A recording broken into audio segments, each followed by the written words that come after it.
Tudo bem, meu amigo? Tudo bem, que alegria falar comigo, muito bom. Alegria é toda minha. E, meu, tem umas pessoas que evidentemente, nos deixam alegres de convívio, mas você é um cara que eu tenho uma alegria que eu não consigo descrever, Geraldo. É muito legal, Obrigado. muito bacana, realmente, todas as vezes que a gente se encontra e virtualmente também não é diferente, né? Então, Muito eu estou obrigado. extremamente feliz e honrado aqui com a tua participação nessa série de lives que eu tenho feito aqui. Eu estava tentando relembrar aqui e eu cheguei aqui a seguinte situação, Geraldo. Eu acho que nós nos conhecemos nos anos 90, na época do ID, lá com o James Tubenchilac. Isso, mas nós nos conhecemos ali, naquele contexto. Você, evidentemente, muito mais novo do que eu, mas infinitamente mais novo do que eu. Mas eu também hoje fiz um esforço de memória para poder registrar isso. Mas a nossa aproximação se dá via IBCCrim. Sim, Nós sem nos dúvida. conhecemos ali. Você ainda é um menino, mas era muito menino e tal.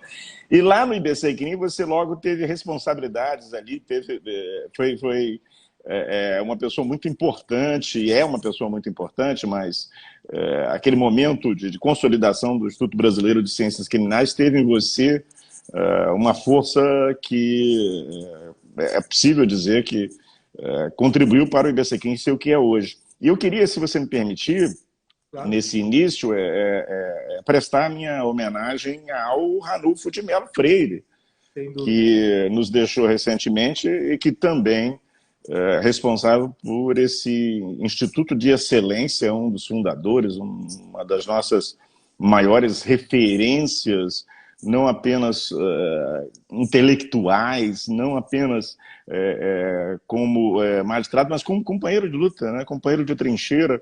Então fica essa minha homenagem ao mestre Ranulfo e a alegria de termos convivido lá atrás. Cada um Pois é. tem seu caminho, digamos, todos temos nossas crenças. Até quem não tem crenças extraordinárias, transcendentais, como é o meu caso, tem algumas crenças. Nós somos humanos, somos sujeitos de crença.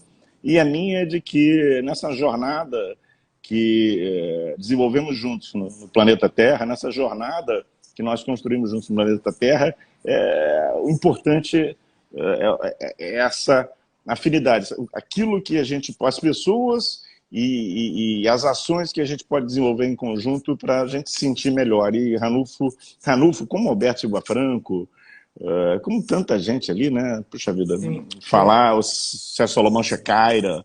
O Instituto tem essa característica de reunir aí, eu acho que as grandes alavancas desse processo democrático penal brasileiro, dali surgiram tantas e tantas ideias que depois acabaram ganhando relevo até de lei e tanta contribuição para o nosso processo penal brasileiro, né? Direito penal, criminologia, enfim, Claro, tudo, todas política as áreas das criminal. ciências criminais, né? E na Perdemos. quinta-feira, o dia que faleceu o Ranulfo, né? Eu fiz uma homenagem para ele aqui, porque, para mim, especialmente, ele, ao lado do Alberto, abriram as portas do IBCCrim para mim e me deram espaço de produção científica, espaço de conhecimento, né? Eu falei do nosso conhecimento lá no ID, né, do James, que também foi um precursor das ciências criminais brasileiras, né? Tão importantes eram os congressos dele. E foi numa ocasião que eu o conheci Hamilton, conheci Lênin, conheci a época garantista do próprio Fux. Enfim, Me perdoe, foram... ministro e amigo. Pois é, pois é. E os garotos do Rio, né, como eram chamados, tal. Tínhamos Enfim, cabelo, tínhamos pois, cabelo. pois é, pois é. Enfim, tanta gente boa. E naquela época eu era apenas ali um iniciante no direito, eu era um espectador, e depois jamais sonhava em um dia poder sentar ao teu lado e fazer uma palestra no mesmo evento. Ou seja, o mundo dá tantas voltas, e aqui deu tantas voltas conosco, e graças a Deus nessas voltas acabamos circulando junto, né? Então é muita alegria para mim realmente ter dado esse salto, né? De um espectador para um coadjuvante, né? E, Nada, poxa, protagonista, grande protagonista.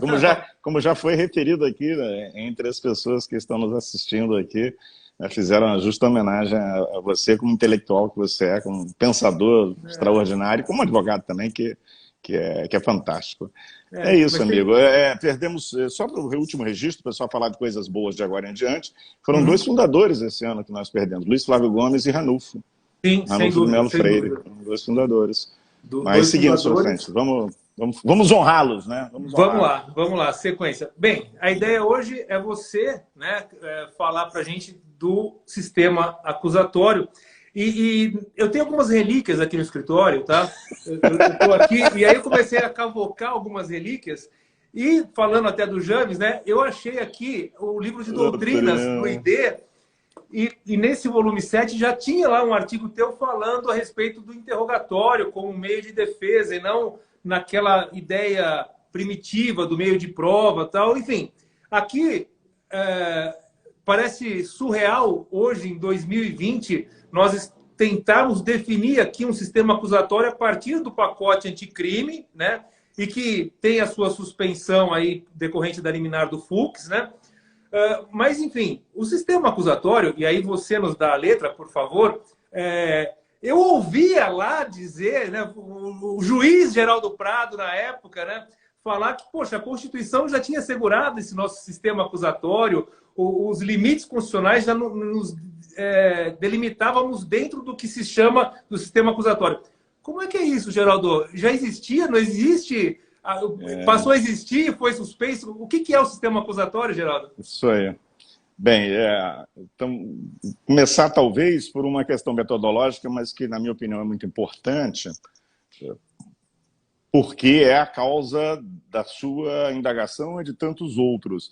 Uma pergunta sobre o que é o sistema acusatório, ela é, antes de tudo, uma pergunta: que tipo de leitura é possível fazer da maneira como sociedades humanas elas se organizam para arbitrar responsabilidades e, especificamente, a responsabilidade de natureza criminal para o fim de, se for o caso, aplicar uma sanção penal, aplicar uma pena. Eu posso olhar para esse universo de várias formas. É um universo jurídico. Portanto, voltando à teoria do direito, eu tenho regras de dever ser. Então, eu posso olhar para esse universo a partir da maneira como ele deveria se comportar regularmente, de forma ordinária, para produzir efeitos jurídicos que são os efeitos jurídicos esperados. Como é que eu posso olhar para a atividade policial, a atividade dos juízes, do Ministério Público, a atividade dos defensores, de todos os personagens que participam do processo criminal, tentando enxergar uma maneira de realizar comportamentos que, ao final, resultem em sentenças válidas, em pronunciamentos judiciais que não sejam nulos, que sejam juridicamente válidos, definindo a questão definindo se o acusado é culpado ou inocente. Então, essa é uma maneira de olhar as coisas. A outra maneira de olhar as coisas é ver como as pessoas funcionam normalmente no sistema de justiça. O que, na realidade, o que de fato fazem os policiais, as autoridades policiais, os integrantes do Ministério Público, da magistratura, no âmbito penitenciário, porque também os sistemas processuais se projetam para a execução penal, eles não ficam restritos à etapa da investigação e ao chamado processo de conhecimento condenatório. Também na execução penal nós temos expressão dos sistemas processuais, de uma maneira as coisas acontecem ali. Então eu posso olhar para essa realidade e tentar descrevê-la. Então eu tenho, de início, dois caminhos. Um caminho que é prescritivo, do dever ser, como um modelo de justiça criminal deve ser organizado para produzir decisões válidas que, aos olhos da comunidade, também sejam consideradas decisões legítimas. Se alguém é condenado e transita em julgado uma sentença penal condenatória, a pessoa pode ser inocente, pode se sentir injustiçado, etc. Mas se um determinado modelo de fazer o processo foi observado, ela não tem como opor um direito de resistência àquilo.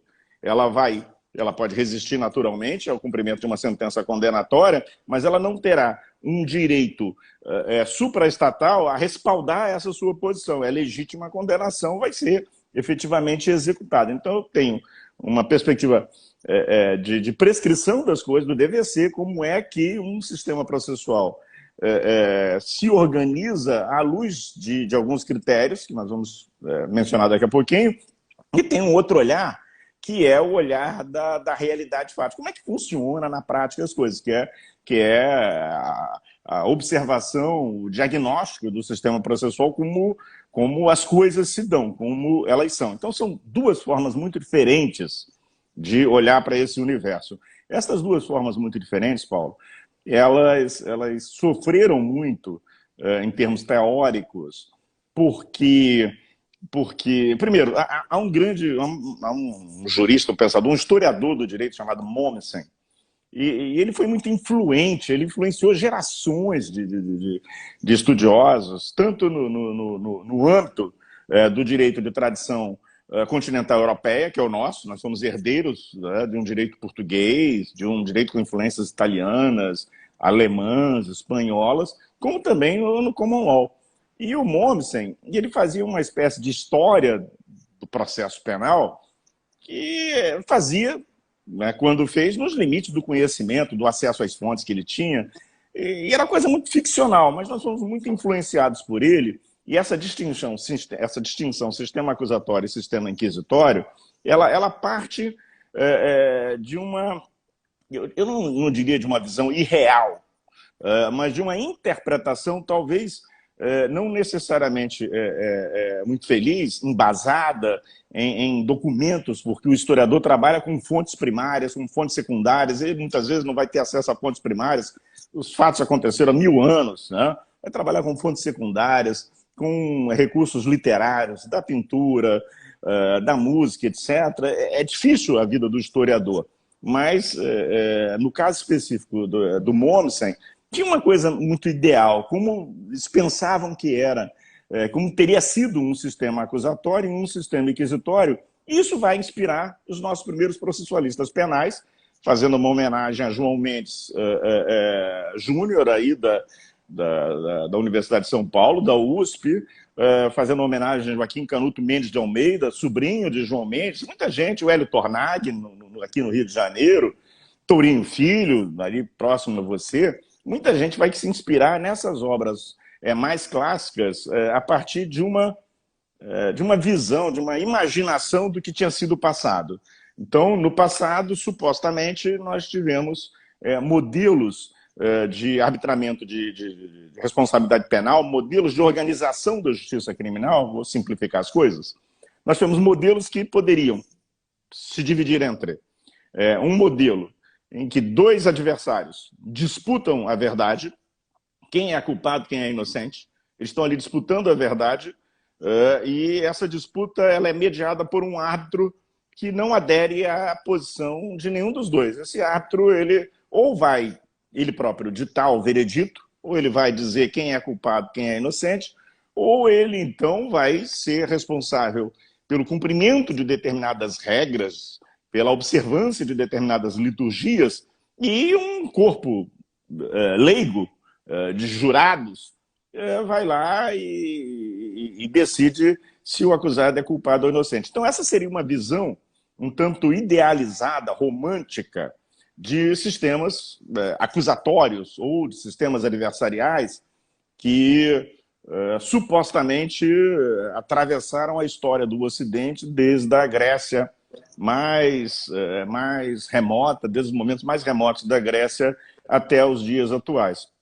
E outra extraordinária tecnologia ideológica, que foi a Igreja Católica, no momento em que ela é muito poderosa na Idade Média europeia, a outra forma de fazer as coisas, também tendo por norte a descoberta da verdade, né? Então, nesse modelo acusatório ideal, nesse modelo acusatório que eu chamaria de imaginário, e, Paulo, é a primeira vez que eu estou, digamos, colocando publicamente aquilo que vai sair num livro pela Marcial Pons no ano que vem só.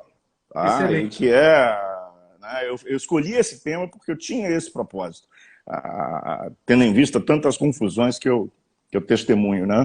Então, havia um imaginário desse sistema acusatório de dois adversários, acusador e acusado, disputando ali, Um árbitro que ou regulava a disputa e decidia, ou regulava a disputa e os jurados decidiam. E do outro lado, por inspiração da tecnologia de repressão penal inquisitorial, a partir do Concílio de Latrão, 1215, que formaliza, mas a coisa já vinha de antes até, uma busca da verdade por um comandante, por um sujeito que vai cumprir várias funções ali. Ele vai definir qual é o tema que nós temos efetivamente que enfrentar aqui, quem é o suspeito.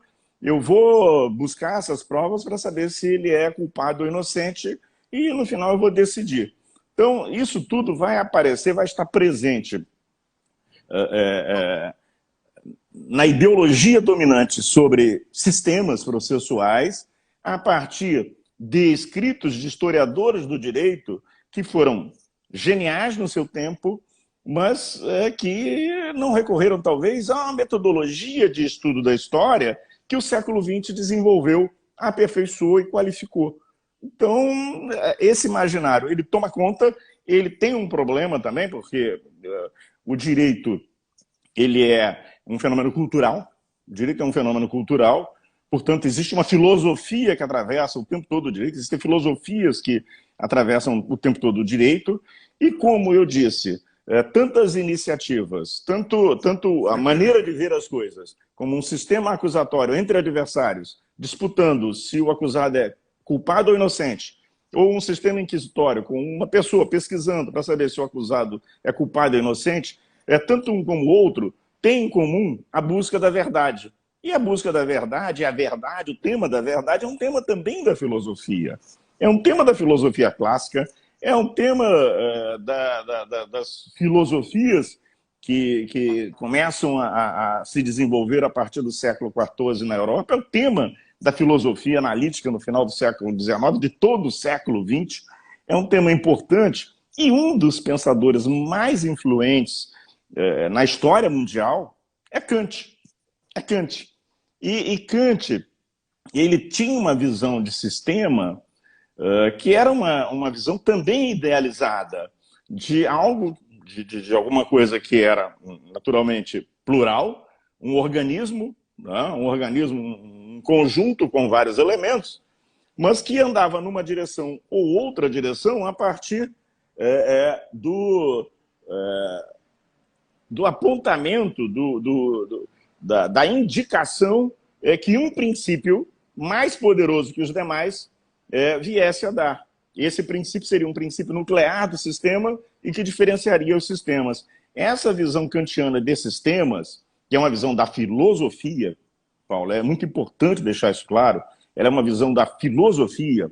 Essa visão de sistemas, que eu posso distinguir, classificar sistema A e sistema B, ou sistema A, B, C, D, E, F, G, a partir de determinado princípio nuclear, que é o princípio forte do sistema, é o princípio protagonista do sistema, é o princípio que comanda todos. É uma visão filosófica de sistemas, de Kant, em um determinado momento da história ocidental. Isso vai ser transferido para o direito. Então, a gente tem Mommsen, que está fazendo uma história do direito imaginando como é que os gregos antigos castigavam as outras pessoas pela prática de fatos graves, nós chamaríamos hoje de crimes. Então tem uma narrativa histórica que a gente sabe hoje, que não corresponde ao que de fato aconteceu lá atrás, né? Era muito mais imaginária do que é real. E você tem uma força filosófica, um peso extraordinário do pensamento kantiano. Kant é muito importante para a gente, hoje vai ser, na minha opinião, séculos à frente ainda, relevante do ponto de vista intelectual, mas tem uma visão de sistema kantiano que é filosófica e que leva em conta esse princípio forte. Isso vai aparecer aqui no processo penal brasileiro nos anos 80, 90, na figura do nosso queridíssimo e genial Jacinto Nelson de Miranda Coutinho, que vai adaptar uma coisa a outra e vai propor, também inspirado no Franco Cordeiro e em outros, mas tem muito da originalidade, da genialidade do Jacinto, vai propor a gestão da prova como princípio unificador dos processos, dos sistemas processuais penais. Vai dizer, olha, Um sistema tem que ter um princípio nuclear, esse princípio nuclear tem que ter uma função que distingue o sistema A do sistema B. No sistema A, a gestão da prova não entregue ao juiz, ela, ficando em mãos das partes, caracterizaria esse sistema como um sistema acusatório. No sistema B, o juiz tendo alguma atividade probatória, atividade de pesquisa da verdade, de pesquisa da prova, nós teríamos um sistema inquisitório. Tanto num caso como no outro, e aí há um consenso, todos nós estamos de acordo, os antigos, os modernos, não há nenhuma dúvida a respeito, todos nós trabalhamos com uma ideia um tanto inspirada em Max Weber, de tipos ideais. Esses sistemas são criações intelectuais. Tanto entre um acusatório e um inquisitório, existem variações, existem graduações. Nada é estritamente acusatório, nada é tão somente inquisitório. Nada é tão somente inquisitório. Mas tem essas posições. Então, nós temos uma visão de sistemas, hipoteticamente, extraída da história, como os sistemas funcionaram para arbitrar responsabilidade criminal. O sistema acusatório, ele distribuía as 3 principais funções processuais: acusar, defender e julgar entre 3 sujeitos distintos, de forma escrupulosa. O sistema acusatório concentraria as funções de pesquisa da verdade, que implicariam numa acusação, na produção da prova, e depois na decisão, na figura de um sujeito só, sendo o acusado, naturalmente, nesse contexto, objeto do processo. Então tem essa visão e tem a visão de quem se apoia nessa inspiração kantiana, em que a distinção entre os sistemas se faria pela gestão da prova. Se o juiz tem algum poder de produção da prova, o sistema é inquisitório. Se não tem esse poder, o sistema é acusatório. A minha posição é diferente das duas. E já era em 1998, quando foi publicado o sistema acusatório. Por quê? Se forem lá, a origem do meu livro, da discussão, vão encontrar uma referência a 2 autores muito importantes. Um é Ludwig Bertalanffy. Ludwig Bertalanffy é um cara que escreve um livro nos anos 30, e 30 e tantos anos depois, ou 30 e poucos anos depois, um ano antes de morrer, ele lança uma segunda edição desse livro. O livro se chama Teoria dos Sistemas. Teoria dos Sistemas. Ele é muito importante e tem tradução para o português. É um belíssimo livro. Teoria dos Sistemas, Ludwig Bertalanffy. E o outro, indiscutivelmente, é Niklas Luhmann. Assim, como pensar em sistemas a partir do século XX, ignorando a contribuição de Luhmann, a contribuição da teoria sistêmica, do funcionalismo sistêmico. Esses pensadores, eles também, à semelhança de Kant, eles flertam com o direito, mas não são pensadores jurídicos. Kant era filósofo, eles são sociólogos. Então, qual é o papel importante do Bertalanffy, do Niklas Luhmann, e que eu incorporei, e que eu, muito, assim, sem falsa modéstia, entendo que é a melhor maneira de ver as coisas. O olhar do sociólogo parte de uma premissa: a realidade é complexa. Eu não posso, por exemplo, comparar, vamos supor que nós tenhamos um juiz com um perfil, o juiz criminal com um perfil mais rigoroso. Tá? E temos um juiz criminal com um perfil que se acostuma chamar de perfil garantista. Um perfil que é rigoroso com o cumprimento das regras processuais e que, portanto, em sendo rigoroso assim, ele acaba condenando menos. Eu tenho um sistema de justiça que tem que contemplar esses 2 juízes. O sistema de justiça, numa democracia, ele necessariamente tem que admitir que esses 2 juízes convivam. Um não pode ser exclusão do outro. Da mesma maneira, os investigadores de polícia, da mesma maneira, no Ministério Público, da mesma maneira, entre os advogados. A realidade, ela é muito mais complexa, muito mais colorida que o preto e branco de um desenho de um tipo ideal.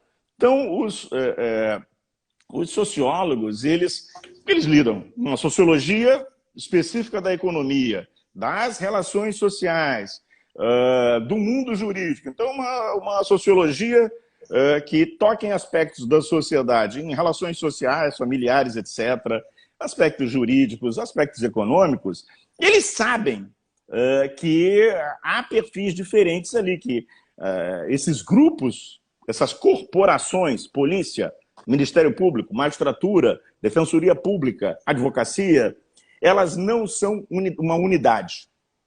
Elas não formam um corpo homogêneo. Elas são tão heterogêneas como a própria sociedade. Elas são tão heterogêneas como a própria sociedade. Então, esse é o primeiro ponto de partida. O segundo ponto de partida, também, a partir da experiência desses pensadores, é que essa complexidade impede que se pense qualquer sistema a partir de um único princípio. Não haveria um único princípio unificador dos sistemas. Os sistemas eles seriam ferramentas teóricas que nós empregamos para olhar para a realidade e pensar nela a partir do que ela é, na direção do que ela deve ser. O sistema tem que cumprir uma função, senão eu não preciso deles. Tem autores, o Juan Monteiro Aroca, lá na Espanha, que acham que não é desnecessário. Eu não concordo com ele. Na minha opinião, a leitura dele é muito frágil do ponto de vista teórico. Os sistemas é uma ferramenta necessária. É uma ferramenta necessária. Mas é uma ferramenta que eu emprego observando a realidade em busca de uma forma melhor de fazer justiça. Qual é a forma melhor de fazer justiça criminal? Como eu poderia traduzir isso numa expressão? A professora francesa Mireille Delmas-Marty, ela traduziu isso na seguinte expressão: nós devemos buscar um sistema de justiça criminal que produza sentenças de qualidade. Sentenças de qualidade, decisões de qualidade. Pode ser uma decisão de arquivamento da investigação, mas quando tivermos processos, que seja uma sentença de qualidade. Uma sentença de qualidade tem que ser respeitosa com os fatos. Tem que ser respeitosa com o direito. Portanto, eu tenho que pensar um sistema de justiça criminal, tenho que olhar para os sistemas de justiça criminal e pensar esses sistemas como sistemas capazes de nos levar a conhecer fatos em geral, fatos passados, se um crime foi praticado ou não, avaliar os riscos da reprodução ou da produção de novos fatos. No caso das medidas cautelares, a liberdade do acusado poderá colocar em risco a instrução criminal, ele livre poderá ameaçar a vítima, ele livre poderá colocar em risco a aplicação da lei penal, ele pode fugir. Portanto, eu estou trabalhando com um fato, né, futuro, hipoteticamente, com alguma coisa que não aconteceu e pode ser que não aconteça.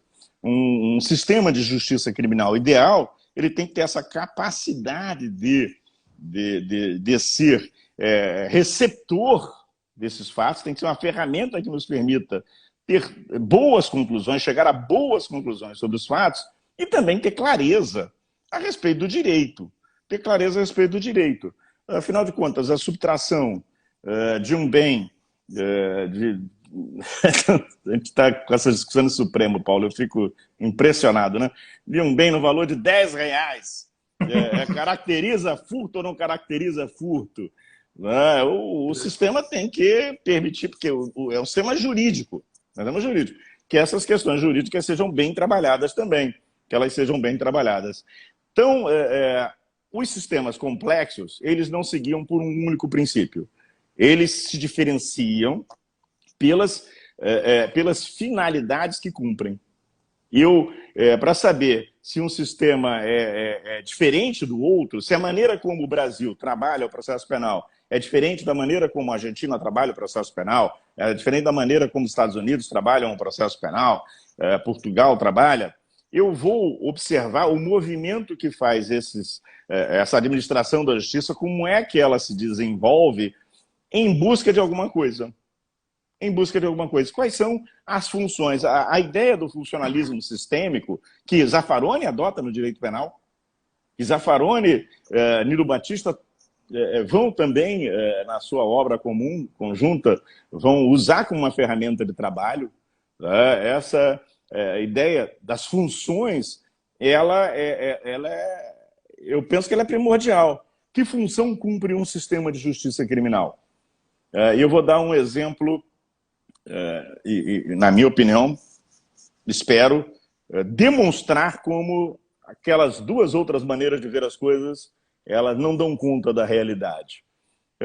Quando a gente olha para os sistemas de justiça criminal ao longo da história ocidental, porque a gente só pode falar do sistema de justiça criminal do Ocidente, aquele que a gente mais ou menos conhece, nós observamos o seguinte: ou a justiça criminal, vi aqui o Bernardo menciona a influência do Tucker Parsons também, claro, ou a justiça criminal, ela enfatiza a perseguição e a punição das infrações penais, então ela tem um viés em que o controle social ele se coloca acima de outros interesses, não que outros interesses relevantes não sejam considerados, mas esse interesse é colocado acima dos demais, ou a justiça criminal funciona para impedir que haja castigos indevidos às pessoas.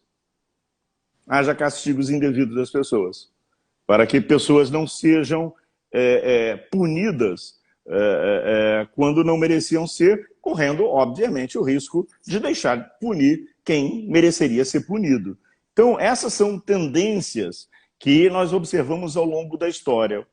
E nesses, digamos, nesses dois universos que muitas vezes convivem, como eu disse, os sistemas, na prática,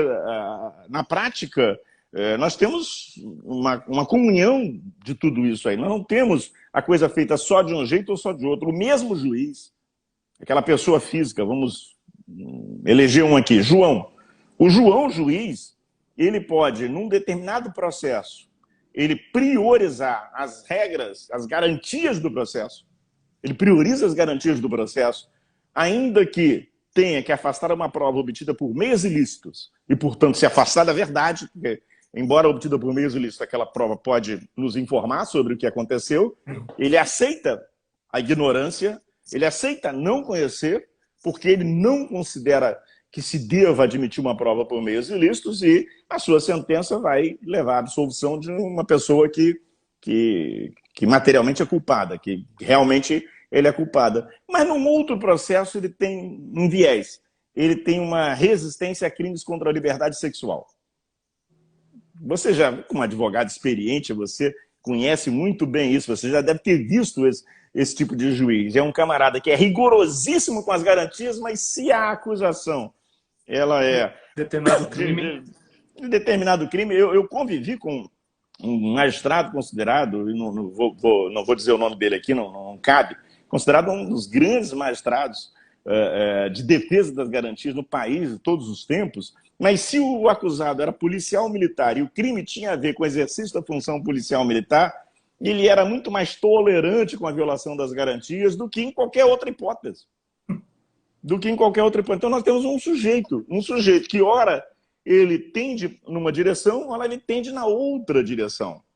Então nós precisamos entender que os sistemas são ferramentas teóricas, que eles não aderem à realidade, uma coisa fica de um jeito ou fica do outro, ou é preto ou é branco. Eles são ferramentas para nós analisarmos a realidade e para nós tentarmos melhorar esta realidade escolhendo o caminho. Ali nós temos que fazer uma escolha, vou falar daqui também alguns minutinhos dessa escolha.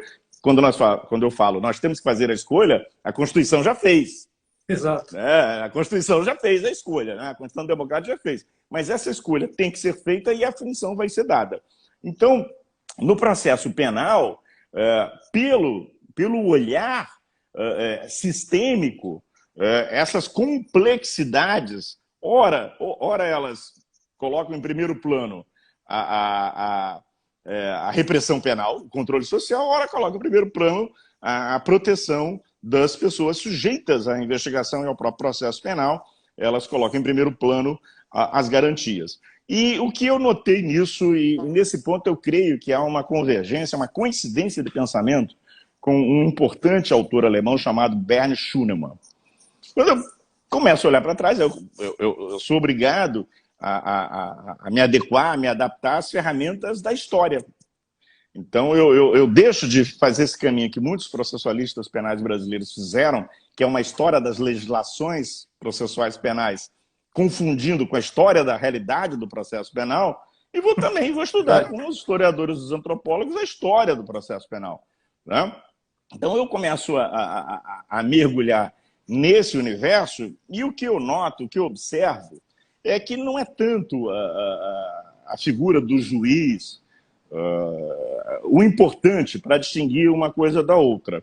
A partir do momento que você tem uma política que prioriza a repressão, ou uma política que prioriza... Eu vou botar a repressão, a proteção das pessoas punindo os autores de crime. A partir do momento que eu tenho uma política que priorize esse aspecto, ou priorize a proteção dos indivíduos sujeitos ao processo penal, eu tenho dentro desse processo penal, que é um processo que se estabelece no âmbito de estados, eu tenho determinados agentes que exercem poder. Então, esses agentes, eles têm... O que é poder? Aí eu vou uma definição bem Foucaultiana. Poder é a capacidade que alguém tem de conformar o futuro de outra pessoa, de limitar o futuro de outra pessoa. Então, tem alguém que exerce poder. Quando eu observo concretamente o funcionamento de um sistema de justiça, que eu vou chamar inquisitorial, um sistema de justiça que prioriza a repressão das infrações penais, eu vejo que para que ele consiga cumprir essa função, alguns sujeitos têm que acumular muito poder. E esse acúmulo de poder cria um desequilíbrio dentro do processo. Normalmente, porque nós nos acostumamos com essa narrativa do Mommsen, com essa narrativa histórica do processo inquisitorial, de origem eclesiástica, etc., a figura que sempre aparece como o indivíduo que acumula esse poder é o inquisidor, é o juiz inquisidor. Então, fica quando o juiz acumula as funções de acusador, defensor e juiz, estamos diante de um processo inquisitorial. Hoje nós temos visto, em determinadas formas de processo consensual, processo negocial, que se o Ministério Público ele acumula poderes, então tem uma forma ideal de processo em que o juiz é um árbitro.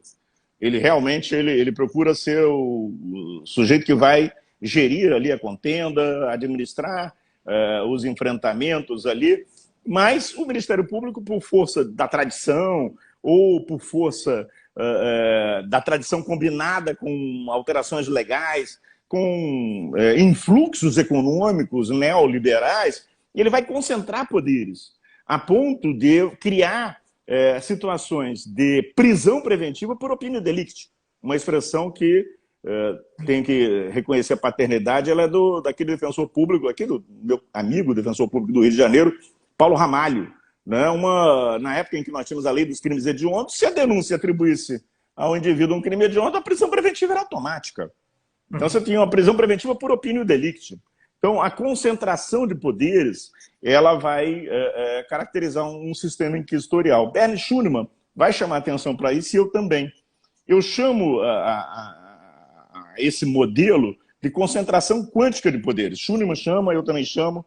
Então, se você tem um sujeito processual, qualquer que seja ele, com uma concentração quântica de poder, eu citei o Ministério Público, citei os juízes, que era a tradição de pensar o processo inquisitorial a partir da concentração de poderes dos juízes, mas eu posso ter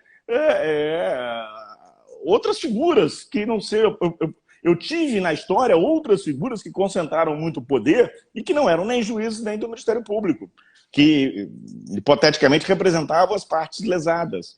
Hipoteticamente. Então, o dado que faz a diferença, o elemento que vai nos permitir fazer essa classificação é a concentração de poderes. Quando tem uma concentração de poderes, o processo ele é inquisitorial. Por quê? Porque essa concentração de poderes ela é instrumental para o exercício da punição.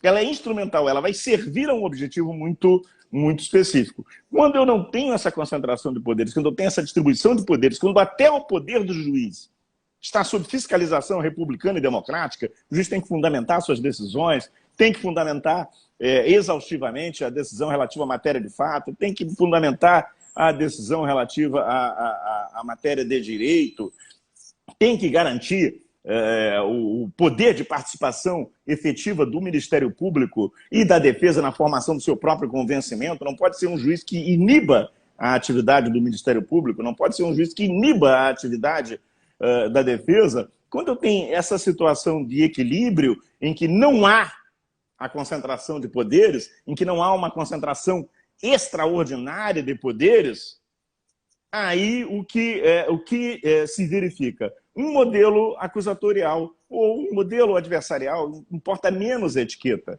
Um modelo acusatorial, o que importa é que ela é oposta a aí uma oposição dicotômica com o modelo inquisitorial. Há uma oposição dicotômica com o modelo inquisitorial. O foco, há uma premissa epistemológica que a verdade a qualquer preço não vale. A verdade a qualquer preço não vale. E, por outro lado, lado oposto, um processo sem verdade também não vale. Um processo sem verdade também não vale. Então temos que buscar um ponto de equilíbrio, de tal maneira que a perseguição da verdade seja a busca da verdade, não perseguição da verdade, aquela coisa obsessiva e louca, né? Horrível que a gente vê na prática alguns poucos magistrados fazerem. São poucos, mas são eles têm essa coisa midiática, né? Eles dão a impressão que são mais do que são, porque estão ali na evidência midiática. Então não pode ter essa obsessão pela busca da verdade, mas também não pode ser um completo descomprometido com a verdade. Tanto faz o que vai acontecer ali. Afinal de contas, o exercício, o professor Jorge Figueiredo Dias, ele chama atenção para isso, a professora Ada Grinover também já nos disso. O juiz, ele é o Estado ali, ele não pode ser um relaxado, desleixado em relação à verdade. Tá? Então, tem que ter um processo que se caracterize por permitir às partes a produção de provas e o desenvolvimento desse processo na busca da verdade, mas de forma equilibrada. De forma equilibrada. Essa é a característica. E qual foi a nossa opção? É porque nós vínhamos, tradicionalmente, desde sempre, nunca tivemos um processo acusatório no Brasil, mas nós que fomos inquisitoriais, sempre com os mais vulneráveis, com os negros, com os índios, com todas as pessoas das classes, os anarquistas, sindicalistas, todas as pessoas das classes sociais mais desfavorecidas, na ditadura mais recente, naquela que precede a Constituição de 88, 64, 85, democratizamos a violência do sistema. E classes médias foram atingidas pela arbitrariedade. Classes médias foram atingidas por uma arbitrariedade que até então era destinada aos negros, aos comunistas, entre aspas, marginália e etc. Então, a Constituição de 88, ela acaba sendo um documento democrático e republicano porque há uma experiência daqueles que têm posição de privilégio na produção legislativa nacional, há uma experiência concreta de sofrimento de abuso. Verdade. De sofrimento de abuso. Porque enquanto o chicote batia nas costas lá dos outros, o Código de 40 era ótimo. Eu tenho colegas de turma de faculdade, um colega especificamente, que ele nem concluiu a faculdade, mas que ele um dia, conversando comigo, ele disse, mas o Código de 40 era um código de excelência. E eu ponderei com ele, olha, excelente para quem, né? Excelente para quem? Devia ser excelente para alguém, mas não para todos. E a ideia republicana, a própria noção de república passa pelo controle do poder, né? Então a gente chega em 1988 com uma ideia republicana, uma ideia democrática, com essa experiência concreta, com essas figuras que são as personagens principais do processo constituinte, de 87, 88, algumas muito importantes. Desculpa, mas há até quem critica, né, a formação da ideia constitucional de 88 por conta do excesso de repressão anterior. Então ela ficou muito aberta por conta de que batia-se... Porra! Algo, eu costumo dizer o seguinte, e aí eu convirjo totalmente com o Jacinto Nelson de Miranda Coutinho, é impossível analisar o sistema de justiça criminal brasileiro sem recorrer à psicanálise. É um negócio meio de louco, né? Os argumentos, as pessoas não se escutam, não é possível.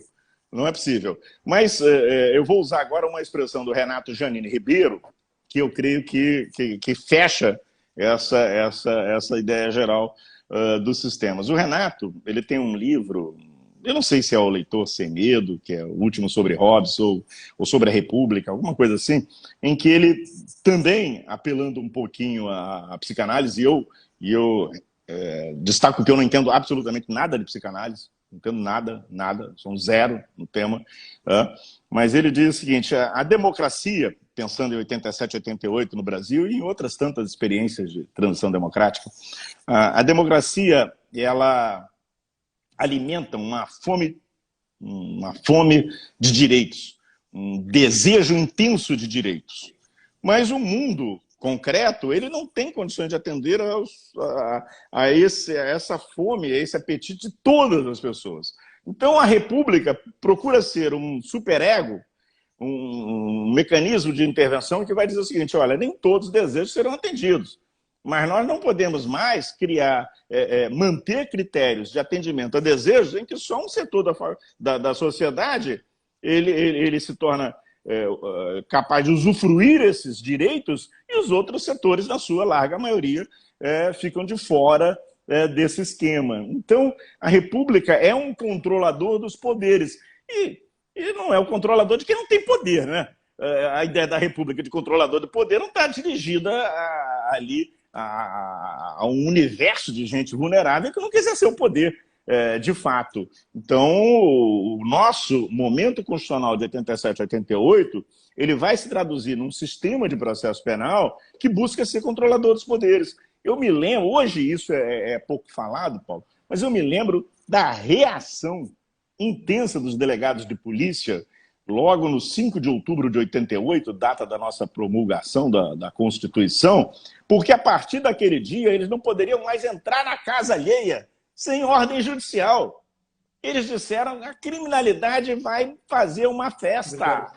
E o Leonel Brizola, então, que já procurava aplicar a regra do Código de Processo Penal por meio dos seus secretários aqui no Rio de Janeiro, Nilo Batista, querido Nilo Batista e outros tantos, sofria esses ataques. Os delegados, como um todo no Brasil, disseram: que absurdo é esse? Exigir ordem judicial para entrar na casa do suspeito. E essa exigência e tantas outras, a ordem judicial para afastar o sigilo telefônico, o reconhecimento de que uma prova obtida por meios ilícitos não poderia ingressar no processo, e se casualmente ingressasse, se conseguisse se furtar aos controles, ela não poderia ser valorada, a exigência de fundamentação das decisões sob pena de nulidade, a garantia do duplo grau de jurisdição, o reconhecimento de um universo fora do direito brasileiro, que trata de direitos humanos e que era importante, faria parte, integraria o nosso ordenamento jurídico, os tratados e convenções internacionais, o papel da Corte Interamericana de Direitos Humanos, os tratados contra a tortura, etc. Isso vem num contexto republicano de claro controle do poder. Então não é o controle de quem não tem poder, é o controle do poder. Sendo o controle do poder, é inevitável, não há como chegar a uma conclusão diferente. Assim, se eu estou errado, eu devo estar errado, eu não sei, eu devo estar fazendo uma interpretação em que os meus erros vêm de premissas fáticas, premissas históricas, premissas jurídicas, premissas filosóficas. Eu teria que estar errando muito, muito, e não estou. Sinceramente, eu efetivamente não estou, né? Aquela opção ali de controle do poder é uma opção para um modelo acusatório. Agora, o processo constituinte, para quem se lembra daquele período, sabe que o processo constituinte foi tenso. O que aconteceu ali, muito rapidamente, em um minuto, aquela história, a eleição do Tancredo Neves, com o Sarney como vice. Tancredo morre, é interessante que eu tinha ingressado no Ministério Público naquele mês, abril de 85, 2 de abril de 85, eu ingresso no Ministério Público como promotor de justiça, né? Então, Tancredo morre, Sarney toma posse, mas esses primeiros anos do governo Sarney foram anos de tutela militar ainda, em que ministros militares, entre eles o Otávio Medeiros, que vinham da geração do João Figueiredo e etc., continuaram, Newton Cruz, eles continuaram muito importantes naquele universo, no nosso universo, né, social brasileiro, social político, econômico, jurídico, etc. Então, os nossos constituintes não ousaram, como os portugueses, pós-Revolução dos Cravos, que cravaram, sendo aí repetitivo, cravaram na Constituição que o sistema constitucional, que o sistema processual penal português era acusatório. Então você tem uma regra na Constituição portuguesa que reconhece o processo penal português como acusatório em resposta ao modelo do Salazar e do Marcelo Caetano, em resposta ao... Os nossos não, nós tínhamos ali um momento... Então, o que se faz? O que se faz é uma construção de controle do exercício do poder, baseada basicamente estruturalmente em três eixos importantíssimos. Um deles, talvez o mais importante, o reconhecimento do monopólio do exercício da acusação pública pelo Ministério Público, artigo 129, inciso 1, uma regra constitucional de extraordinária relevância democrática e republicana. Eu fui promotor de justiça, Paulo, em processos antes de 88, em que a acusação tinha sido feita pelo juiz. O juiz que ia julgar a causa tinha sido o autor da acusação. E eu entrava ali para assistir aquilo. Você está falando de 85 ou de 2015? The Intercept nos mostra que existem permanências autoritárias, só que agora elas necessitam ser clandestinas. Naquela época elas não eram. Então, você tem um Ministério Público independente em relação às suas funções. Esse artigo 129, inciso 1, ele é muito importante.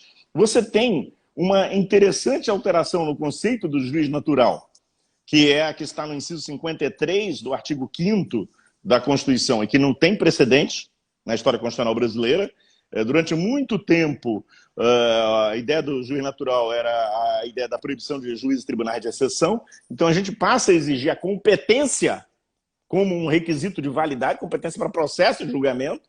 Então, é o segundo eixo. E o terceiro eixo, um reforço à posição defensiva extraordinário, desde da garantia da ampla defesa do contraditório, que vinha em outras constituições também, não é por aí, mas a proibição da prova ilícita, a exigência de imediata comunicação da prisão, a exigência da manifestação judicial imediatamente em seguida a prisão em flagrante para o controle da legalidade da prisão, motivação das decisões, todo um afastamento de sigilos sob reserva jurisdicional de função, todo um conjunto de poderes defensivos que eram que não havia antes, que efetivamente não havia. Então, você tem um tripé em que a acusação, defesa e juiz se controlam respectivamente. Estou vendo a nossa querida Marinete, mãe da Marielle, entrando aqui. Agradeço muito a presença dela. Eu que sempre fui fã da Marielle, companheiro de luta de Marielle. Marielle, nossa referência aí. Muito obrigado, Marinete, pela tua presença aqui.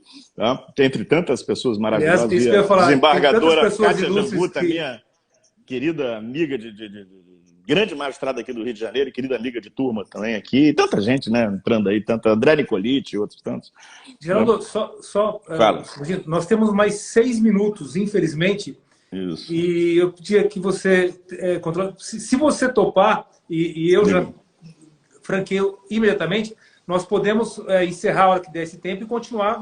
Eu abro de novo e a gente continua. Eu vou ter uma reunião na sequência, mas a gente volta no finalzinho de setembro para falar de juiz de garantias, falar dessa estrutura, o acordo de não persecução penal, de como é essa estrutura acusatória contemporânea, prova digital, a importância do processo digital nisso tudo. Mas eu entendo que eu tinha que colocar essas bases de forma pública. Estou encantado com a aula.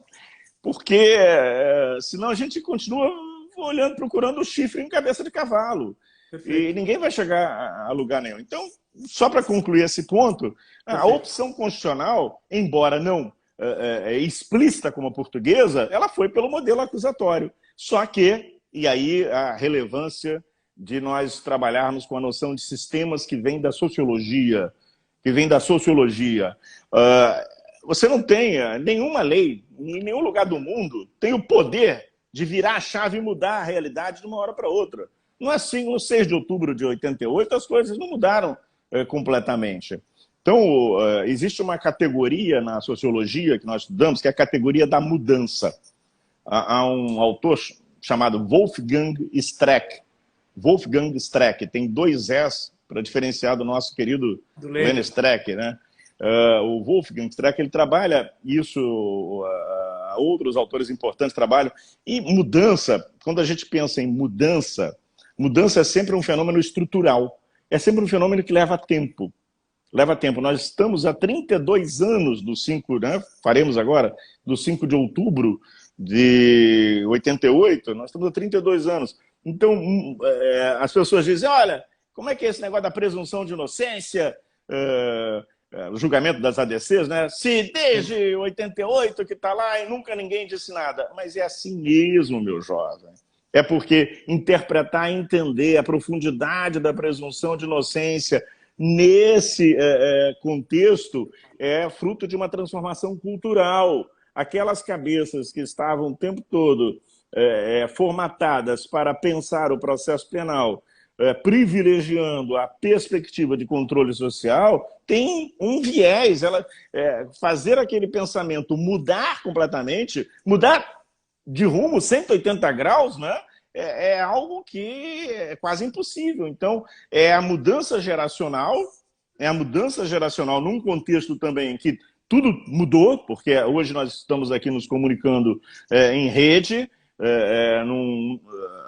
O que acontece entre 88 e 2020 é que, para além das mudanças políticas, nós temos uma mudança tecnológica. A sociedade é uma sociedade em rede, horizontalizada, transformada. Quer dizer, para além da demanda por tempo para transformação, ter uma demanda característica de qualquer processo de transformação, essa transformação para adequar o processo penal brasileiro a um modelo acusatório ainda concorre com a revolução tecnológica e informacional, que é um tanto problemática.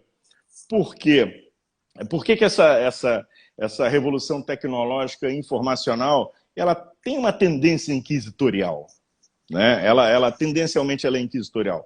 Primeiro, porque você passa a ter uma extraordinária concentração de poderes em mãos de algumas corporações. Facebook, Google, etc. Hoje, um dos temas que eu investigo, um dos temas que eu trabalho, é o condicionamento das investigações criminais pelas determinações dessas grandes empresas. Elas estabelecem limites para a investigação criminal. Nós estamos vendo isso agora, estamos discutindo isso agora no âmbito do Supremo Tribunal Federal, na investigação das fake news, né? Abriu o timer para mim aqui, ó, em 1 minuto e 50 ele fecha. A gente não consegue controlar isso. Exato. Então, só para finalizar, a solidificação de uma mentalidade acusatória, da compreensão da acusatoriedade, é um processo aberto. É um processo em andamento, né? E essas são as novas gerações que vão trabalhar. Para isso é preciso qualificar o estudo, mergulhar, olhar a realidade a olho, não olhar para as violências nas favelas e achar que aquilo é normal. Isso não dá, né? Se eu começar a negar a realidade, aí não vou a lugar algum. Paulo, eu quero te agradecer muito por esse espaço. Lá no finalzinho de setembro, início de outubro, a gente volta para falar de outros temas, mas eu entendi que era muito importante colocar isso para fora. Eu não tenho nem palavras para expressar minha gratidão aí por você, pela aula, uma aula magistral, importantíssima, e tenho certeza que a plateia que nos acompanhou aqui, extremamente qualificada, e os que vão assistir depois, que eu vou deixar isso aqui salvo, né, vão aprender muito, Geraldo, como eu aprendi com você mais uma vez, meu amigo. Muitíssimo obrigado a você e a todo mundo que acompanhou a nossa live de hoje. Fiquem bem, fiquem com saúde, fiquem bem. Fiquem em casa. Tchau, tchau. Tchau, tchau. Tchau, tchau. Tchau, tchau.